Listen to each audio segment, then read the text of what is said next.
This podcast is brought to you by Luma Partners. A couple months ago, Luma used AI to create a fake ad with my voice in it, so we're going to play that ad now to save a couple bucks. Here you go. This podcast is brought to you by Luma Partners.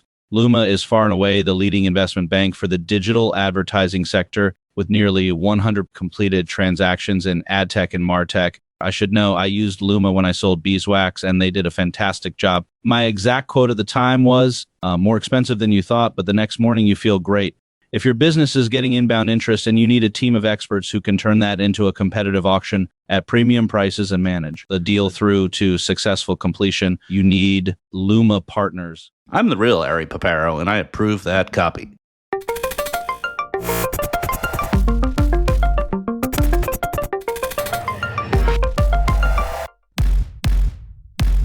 Welcome to the Monopoly Report. The Monopoly Report is dedicated to chronicling and analyzing the impact of antitrust and other regulations on the global advertising economy. If you are new to the Monopoly Report, you can subscribe to our weekly newsletter at monopoly.marketexture.tv, and you can check out all of the Monopoly Report podcasts and leave us a comment or review at monopolyreportpod.com. I'm Alan Chappelle. Garrett McGrath is traveling this week.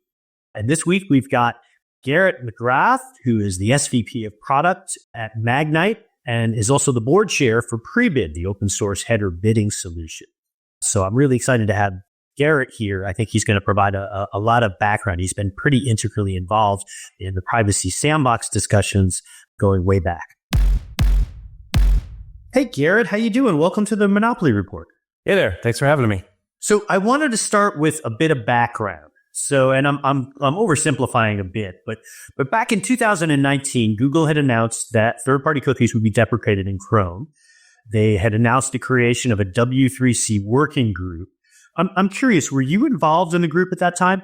Basically from day one, yeah. I've been on a lot of those calls. Any early impressions on the working group? I think it's important whenever talking about any of these topics to say that there are a bunch of very intelligent, dedicated, resilient folks on the Chrome side working on this. That said, the process of the W3C from day one was pretty clunky. There were APIs or the notions of APIs that were being developed in real time. You know, it's a lot like the everyone's favorite metaphor of changing the tires while you're driving down the road. Yeah, it was a challenging, certainly endeavor and an ambitious one. My issue really early on was that there was a little bit of a misalignment within the group. Like, they were sort of holding it out to be, hey, we're all creating this industry standard, when I think the reality was closer to, we were asked to provide feedback to a ad platform that Chrome was creating. Yeah, a common theme, and I've said this to the Chrome folks on many occasions, depending on what you ask them and what function, what API, what issue, it's either this is how it works, or these are tools, you figure it out. And both of those answers are problematic. So the collaboration was, either capital C or lowercase c, depending on how you look at it. Yeah, well, that's fair. Okay, so we're going to fast forward a little bit. And in 2022, the UK Competition and Markets Authority, and for those who don't know, that's the UK's FTC DOJ, they're their competition regulator. And they sort of did this in partnership with the Information Commissioner's Office, which was their data protection regulator. But anyway, they had opened an investigation into the competitive impact of Google's planned deprecation of third-party cookies. And so the CMA wanted to understand the impact of using the Privacy Sandbox tools as compared to third-party cookies, and to see if there's a negative impact on competition. I think their going-in idea was that there might be, and so they wanted to investigate that. I mean, what's your perspective, like looking back now on the CMA involvement? Well, the fable is that the CMA involvement was in lieu of something larger in the courts. I don't know how true that is or not, but it was interesting that Google appeared to kind of volunteer to be regulated by the CMA back then. It's important to keep in mind that their remit is competition concerns, not necessarily the health of the ad tech ecosystem or how things work, et cetera. It's whether or not things are being competitive or anti-competitive. Also, I think it's important to note that the attitude, the feelings toward cookies, privacy, et cetera, they differ around the world. And the definition of privacy differs around the world, and it's kind of in the eye of the beholder. So, there was no externality forcing Google to deprecate the third-party cookie. It was clearly some strategic reason. And then signing up for governance by the CMA, who knows if that was forced or voluntary? But, as we all know, since then there have been quarterly reports from both sides. Both of them generally seem to be authored by Google. Early on, it seemed like the CMA didn't completely understand the ecosystem and how could they? I think they've come a long way in understanding how it works. But their involvement was, kind of a question mark at first, and we hoped a welcome question mark. But working with them over the last 4 years, I think it's still a question mark. Whether or not what they're doing, they being Google, is anti-competitive or not. There are certain parts, if you get into the technicalities of the APIs, there are certain parts of them that are very clearly self-preferencing for Google. And that's one of the things in the commitments, which they call, I think, it's some verbiage for self-preferencing. It's discrimination, I think, that, they can't do that. Well, the APIs do that. And there are ways in which they kind of talk around that, but the CMA hasn't addressed a lot of those things. So, sure. Can you give some specific examples of how the APIs are preferencing? Yeah.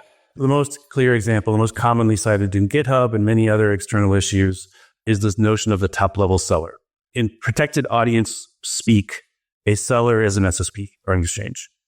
There is a JavaScript function in this API called run ad auction, and that is step one of any protected audience auction. So there's a hole in the page, it needs an ad. This function gets called, it starts the whole process.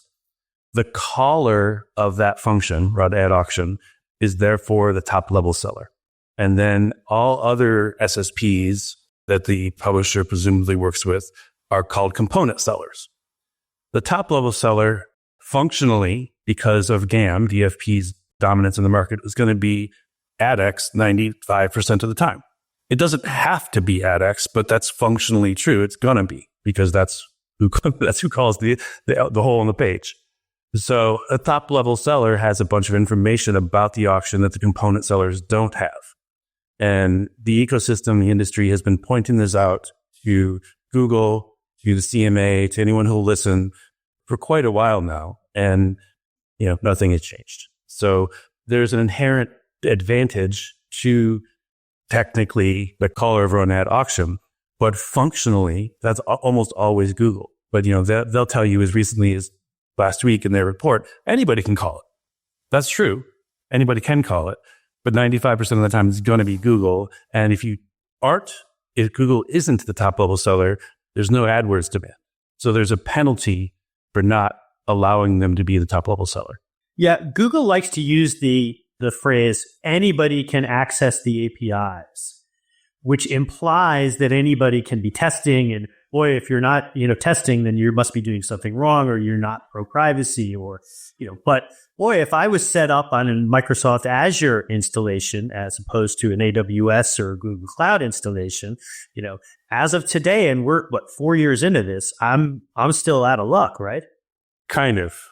The original design of protected audience, which is sort of the most meaty part of the APIs, the design of it was an on-device auction, meaning the auction takes place in the browser.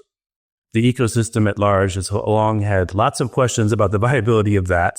Stuffing thousands or tens of thousands of interest groups into a browser and expecting it to perform is a giant question mark.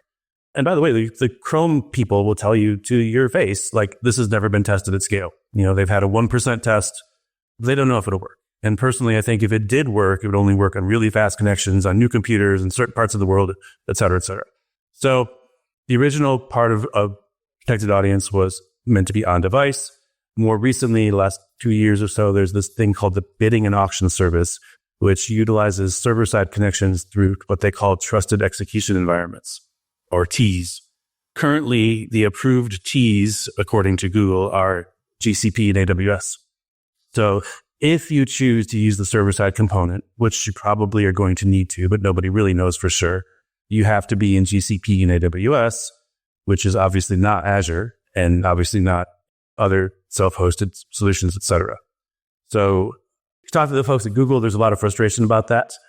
Whether or not the scalability of that server-side solution is 100% required is a question, but there does seem to be some king-making there in terms of platforms. Yeah, no, fair enough. So as we were heading into 2024, there was a huge push from the CMA and from others, but they were really pushing the marketplace to begin testing the sandbox tools in earnest, with a larger goal of providing an evaluation of these tools. And I think the goal there was to do that in late July as part of the Q2 set of reports. So were you involved in testing either, via Magnite and or Prebid? Both. I think it's interesting to point out that if Prebid hadn't created connections between Prebid and these APIs, no one would be testing because that's the only integration that exists. But yeah, from a Magnite point of view, we did do a continuous 8-week test. We reported our results to the CMA, et cetera. We were part of that. The test itself is, as we all know, on 1% of traffic. So therefore, budgets were tiny. Is it a representative test? Good question. But we were involved in that. And then in July of 2024, Google had announced a pretty big change. So, rather than deprecating third-party cookies outright, they were just going to employ a choice prompt, asking consumers if they wanted to continue using third-party cookies. And so what's your view on the use of the choice prompt and how that impacts kind of the larger set of challenges we're trying to address here? Well, it's probably important to point out that if you're a Chrome user, you can turn off third-party cookies today. You've been able to do that forever. It's buried in some menus, and most people don't do it. But if you feel strongly about it, you can do it right now. The pivot on July 22nd to this choice prompt, this is purely a guess on my part. I have no evidence for this, but I'm guessing that the CMA got a bunch of testing results from folks like Magnite and others. And there have been plenty of folks in the press who've been public about their testing results. They saw those results, said, oh no, and shifted to, we'll let users do it. It'll be a self-deprecation paradigm. I don't know if that's true or not, but the Q2 CMA report was just about to come out and then it didn't. And then it became a Q2, Q3 report, which was Monday before last, I think. It was a pretty huge pivot because that was July. A few weeks prior, we were all in Cannes and there was Privacy Sandbox events and people telling, that team telling the whole world to, get to testing and this is the way forward and this is how it's going to work and cookies are going to be deprecated. And then suddenly they weren't. Yeah, it definitely had we're going to do this in part so we don't have to face the music component. I mean, I don't know what's inside their brains, but boy, that does seem to where the mind goes. One can only guess. But, they were full steam ahead on deprecation. And, the market was telling them in lots of different venues, there's a million GitHub issues, there's problems. You haven't thought about video. You haven't thought about deals. There are serious questions about latency. How does this work? How does that work? How does verification work, et cetera? There were not and there are not satisfactory answers to most of those things today. And, many of us had told the Chrome team and others on many occasions, like, we will continue to work with you. We will get this fixed. We will figure out a system that works, but you can't have a hard cutoff for cookies because, many of us, Magnite and others of our scale, like, we'll be fine. We can build to things that we need to. There are opportunity costs, but that's okay. But the mid and long tail of the open internet was probably going to suffer. But a lot of those are a direct result of actions by different divisions of Google. Fair. Yeah, absolutely. And we could talk about search and AI some other time. but we were really vocal with them. Like, we'll continue testing. We'll continue working with them. We feel like we're going to be okay. But you're likely harming the open internet. And that's not a great idea.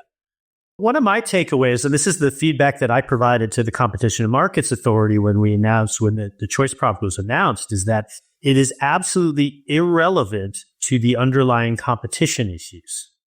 The mechanism by which third-party cookies goes away has nothing to do with the question about whether or not this negatively impacts competition. And it does not seem super clear to me that the CMA either understands this or certainly agrees with that by virtue of the way that they seem to be approaching this. And I'm just curious, what are your impressions, now having had a little bit of time to read and digest the Q2, Q3 report, both from Google and from the CMA? The Q1 report had some teeth in it for one of the first times. The reports prior to that were kind of bland. The Q1 report, really started to be a little more specific about this is an issue, this is an issue, this is an issue. Then the Q2 report didn't come out, and then we got a combined Q2, Q3 report just a week plus ago. And as a basic reader of those reports and not an attorney, it seems like they kind of gave up. And everything's okay. And there's going to be this new governance framework, which is page 3 of that report, which is 3 or 4 paragraphs. So it's very unclear what a governance framework is. But it reads a lot like Google governing Google going forward and telling the CMA what they're doing and how cross-site tracking is going, et cetera. And then the rest of the 115-page report is basically them saying these things are no longer an issue, or they're an issue, but they'll be governed by the governance framework. There was notice to Google that they needed to update the commitments with respect to the user choice thing by Q4, which is next month, which is, in my eyes, kind of code for we kind of care about this. You got a couple weeks, 2-3 weeks to update the commitments with regard to choice, and we're good because you have this governance framework thing. I don't know what happened, and it's very likely the change to user choice and the move away from deprecation, but the competition concerns still exist. Yeah, and I wrote about this for the Monopoly Report for this week's newsletter. I mean, if you just look at the X's and O's of the latest report, I mean, they closed something like 90 of the outstanding issues. And if you read through the rationale, it's usually some flavor of, well, yeah, but Google assured us that it's all okay. Right. And that kind of harkens back to the pre-Q1 reports, which I would put in the category of them not totally understanding what was going on. And the Q1 report was like, oh, wait, this is an issue. What about this? And now we're here, and they're just sort of magically okay. And you mentioned the governance framework, and I want to talk a little bit about that. Do you want to just walk through your understanding of what this new governance framework is going to be? Sure. And for clarity and posterity, since we're being recorded, I don't know.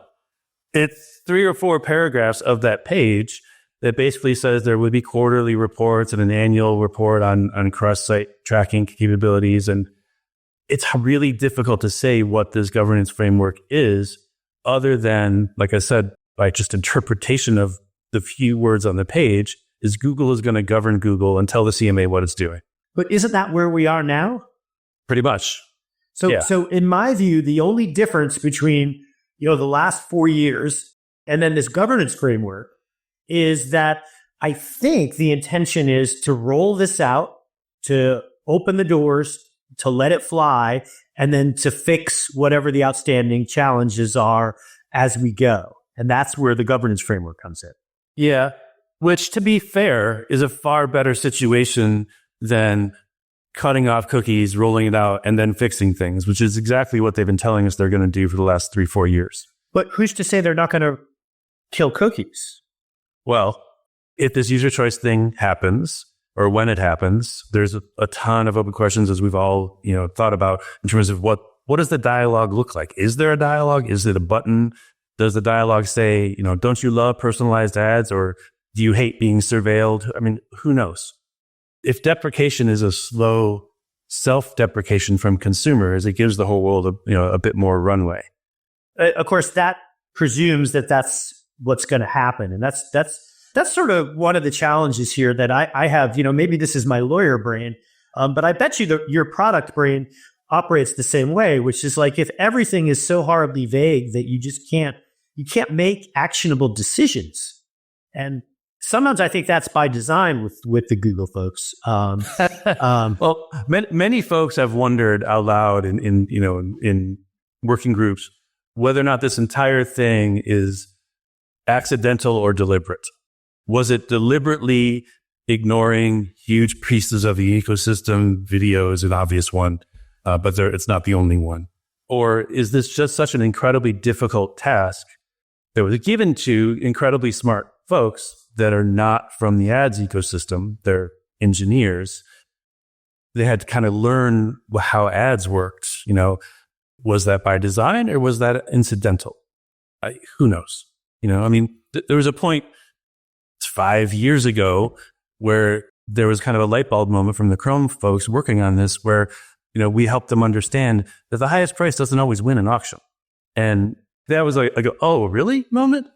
Yeah, I think an under-discussed component of this is that there's, I am sure, a bunch of backroom political discussions going on within Google and probably some turf wars. I mean, I remember going back to the days of, when Microsoft IE was the big browser, or at least one of the big browsers, and they were talking about deprecating cookies. And like there was clearly a battle there as between the browser side and the ad side. And I can't help but wonder if there isn't something similar to that taking place here.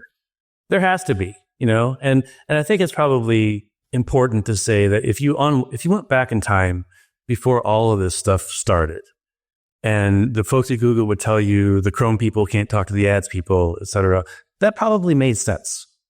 It makes sense that the Chrome folks don't talk to the ads folks. However, in designing a system in the last 4 or 5 years that is about ads in Chrome, there are clearly turf issues going on there. And for folks like us in the non-Google ecosystem, when we ask a question 9 times out of 10 or 5 times out of 10, it's, well, I don't know. Could you go ask the GAM folks that for us? Because we can't talk to them. There are turf wars going on for sure. And obviously we all know Google has issues on a whole bunch of fronts at the moment. And they're playing 4-dimensional chess in some boardroom trying to decide what to do with Chrome and what to do with cookies and when to do it.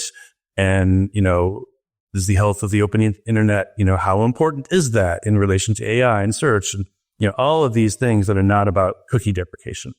I kind of feel bad for them, not terribly bad, but it's a difficult situation to be in. Oh, for sure.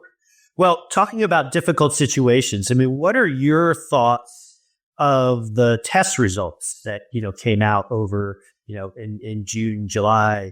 I know Raptive, Criteo, RTB House, there's a couple of different sets of folks who had, published their test results. And, what's your sense now, having had some time to digest those? None of those results are remotely surprising. If you back up in time to when header bidding became a thing, and then you consider the fact that all of us in ad tech are in the business of managing milliseconds, and anything that adds 3 milliseconds is suspect. And then we added on to the existing transaction header bidding. It's a whole other layer of transaction before the transaction because it was necessary, because dynamic allocation, et cetera. I think that we would all probably agree that we found the edge of the envelope and haven't gone beyond it in terms of time. We can run a header bidding auction in 100, 120 milliseconds. Everything works okay.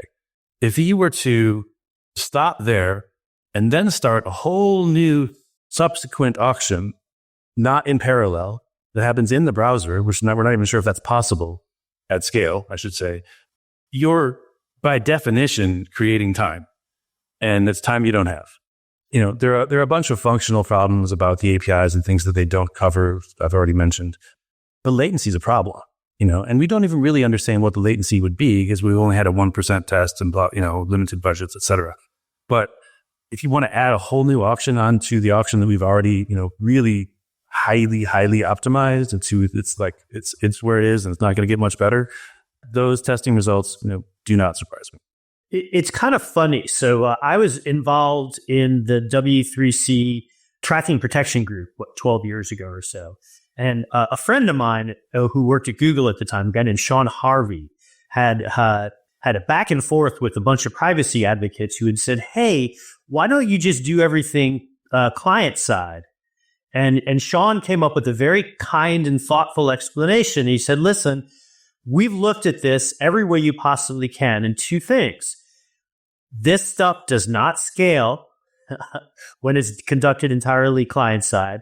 And secondly, we don't think it actually has a tangible privacy benefit. And it's funny because, that was a long time ago. And you'd say, well, technology changes, people have new ways. But the reality is that Google has not yet demonstrated that they've risen above those 2 core concerns. Yeah. Well, I mean, let's keep in mind that when this whole process started, they kind of unilaterally decided on the definition of privacy. Like it's cross-site tracking. Okay, fine. But, you may have a different opinion about that than I do, A person versus B person. But cross-site tracking is now illegal, but if you sign into X app, and I don't mean Twitter, I just mean ABC app, and then, you click OK, cross-site tracking or tracking of what you're doing and then ads based on that, it's perfectly okay. You've said okay to that. So yeah, if the definition of privacy is cross-site tracking, and if the definition of what you just said about those two privacy vectors, essentially what they're saying in moving everything into the browser and closing off the auction from all the other participants, the subsequent auction that I described, they're saying that Google and Google technology is the only trusted entity in the ecosystem, which is kind of a problematic, place to be. Yeah, and one of the things that drives me crazy is when people compare, well, look at how nice Google's being as compared to Apple. And look, I'm the first to point out that Apple literally does stuff and then sticks its middle finger out to the rest of the marketplace and says, like, this is it. But the reality is that Apple has a very closed ecosystem. And if you look at what Google is trying to do here is that they're taking an effectively open ecosystem and closing it. Yeah. Yeah, 100%. 100%. I've said this on many occasions and people don't tend to bite on the idea. In my opinion, if you wanted to solve this problem and you feel the way you feel, however you feel about third-party cookies, but you want to keep a healthy ads ecosystem, et cetera, the browser should allow one third-party cookie. That would be a bunch of work for everybody that uses cookies to change that namespace to some other namespace. But, when Magnite or Trade Desk or anybody else sets a third-party cookie, they're setting it in the domain that they own. That is kind of irrelevant to them. It's just a tool to be able to compare cookies. What if everybody used the same one? What if there was one off switch? So if you don't like tracking, you don't like ad tech, just press this button, it all goes away. Basically what I'm saying is UID 1 was a great idea. Just the go-to-market was really flawed. I wanted to cover before we close out here is, what's your sense of the impact of the sandbox delays on both maybe the ad tech and the publisher market? Because there's a part of me that sort of feels, and I'm not going to put words in your mouth, so I'm not saying you're saying this, but in my view, the CMA has pushed the marketplace to spend an inordinate amount of time solving a problem that has dubious value. That time and effort, in my view, could have been spent elsewhere, building stuff. But I'd love to get your sense, because you're a guy that's actually building stuff. What was the impact of the last 4 or 5 years on your ability to do what you love? Well, significant for sure. In terms of engineering output, not as significant as kind of human capital or mental output. Many of us have spent a lot of time in a lot of meetings for many years debating things that we could have been doing other things with our time. But, we also did feel like it was important for the health of the ecosystem. If cookies were going to go away and then we had an opportunity to make it not Safari, let's all engage and make that happen. In the beginning of the sandbox proposals, Magnite and many other companies were submitting alternate proposals. At the time they all had avian themes and, Microsoft had Parakeet, and these are all things that are publicly documented. Most of those were ignored. They were talked about in the W3C meetings, but they were basically ignored. So we tried to stand up systems using proposals that we had made and tried to do a minimal amount of engineering work to make them, POCs, et cetera. All of that was basically for naught. And a lot of folks have spent a lot of time, Prebid included, building things to support protected audience and topics and et cetera. And to your point, we don't know if it's going to see the light of day. And we don't know whether or not those investments, could have been better spent somewhere else. We're very concerned about the health of the open internet. We're very concerned about the health of publishers. And I say this both from a Magnite and a Prebid point of view. But you're right. There are things we all could have collectively done with our time and money that weren't this. And to spend 4 or 5 years walking in one direction, whether or not we agreed or not, and then just sort of about face in July it's frustrating. Yeah, no, absolutely. So before I let you go, we typically ask our guests if they have a semi-secret, interest or passion, just to bring out the human side of ad tech. What do you got for us? Well, for folks that know me, this is not semi-secret. But my big sports passion would be MotoGP, just kind of like the motorcycle version of Formula One. Whereas, people who are passionate about football, which I am, but I'm not, they know the offensive coach's wife's name. I don't know. I didn't know anything about that about football, but I can tell you the mechanic's girlfriend's name in this particular team, et cetera, et cetera. I used to race motorcycles years ago before I had kids. So it's primarily a European thing, but yeah, MotoGP is kind of like my big thing. Oh, very cool. That's a good one. It's fun. Yeah, I like football until about mid-October, but I'm a Jets fan. Well, I'm a Lions fan, so it's been a better couple of years after a rough couple decades, but things are going okay. Yeah, you guys were the king of 1-15 for a number of years. You made the Jets look better by comparison, so thank you. Well, I'm old enough to remember when Barry Sanders was there, so it wasn't always horrible. Well, thanks so much, Garrett. I really appreciate your time. This was a great conversation. Yeah, thank you. I appreciate you having me. We've got a bunch of other fantastic guests coming up on the Monopoly Report podcast over the next few weeks. In the upcoming weeks, we'll have David Leduc from the NAI, who is going to share his predictions around privacy and the regulatory landmines that the digital ads market will encounter as we head into 2025. Please subscribe to the show at monopolyreportpod.com or on Spotify, Apple, YouTube, or wherever you listen to podcasts. Garrett, thank you so much for being here.